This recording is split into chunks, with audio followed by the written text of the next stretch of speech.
Hi, I'm Arushika, your career consultant. If you come from a non-tech background or is having a fear of coding, can you still become a data scientist? In this video, I'll walk you through step by step on how you can become a data scientist without having a background of coding or without feeling overwhelmed. What exactly is data science and why is everyone talking about it like it's the future? Is it really as powerful as people claim or just another trending buzzword? In the next few minutes, I'll break it down for you in the simplest way possible. What it is, how it works, and whether it's actually worth your time in 2026. Let's start with a very common myth. A lot of people say you can become a data scientist without coding. Technically, that's partially true. You can use tools like Excel, Power BI, and some no-code platforms to analyze data to a certain level. But here's the reality. If you want to become a high-paying data scientist, if you want to solve real-world problems, you cannot avoid coding. At least at a basic level, you need to know Python and SQL. Without coding, you might reach a data analyst level, but to become a true data scientist,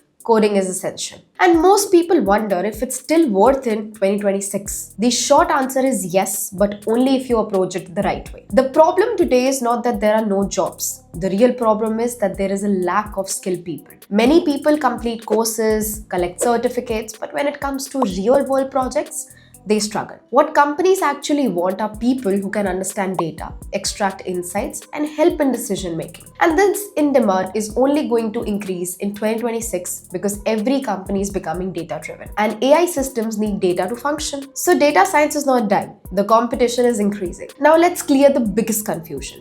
The difference between data science, machine learning, and AI. In simpler terms, data science is about analyzing data, finding patterns, and extracting insights. Machine learning goes one step ahead where system learns from data and make predictions, like price prediction or recommendation systems. And AI is the broader concept where machines are made intelligent like chatbots, automations, or self-driving systems. So in one simple line, data science is about understanding data, machine learning is about learning from data, and AI is about building intelligent systems. And these fields are not separate, they are all connected. Now, if you seriously want to enter this field in 2026, what skill do you actually need? First, a strong foundation. You need basic statistics and mathematics because without that, you won't truly understand data. Then comes programming.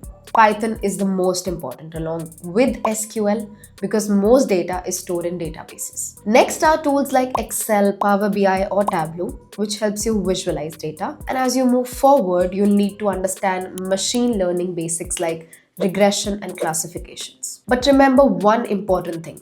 Companies don't hire certificates, they hire skills. If you can build real projects, solve problems and show practical knowledge, you are already ahead of most people. And now comes the game-changing part. AI tools. If you're not using AI tools today, you already are behind. Tools like ChatGPT can help you with coding, explanations, and learning faster. Google Colab gives you a free environment to practice coding. Power BI helps you build dashboards, and tools like Notion AI can boost your productivity. There are even platforms now where you can build machine learning models with minimal coding. But here's the reality. You need to understand. AI will not replace you, but a person who knows how to use AI definitely can. So instead of fearing AI, start using it as your advantage. So if I summarize everything, you can start without coding, but you cannot grow without it. Data science is still worth in 2026, but only for those who focus on real skills. AI, ML, and data science are not separate. They are part of the same ecosystem. And to succeed, you need both skills and tools. Now the choice is yours. Will you just keep watching videos or will you actually start building skills and change your career? If you're serious about starting your career in data science, then I've added a structure course link in the description. You can check it out and get started today.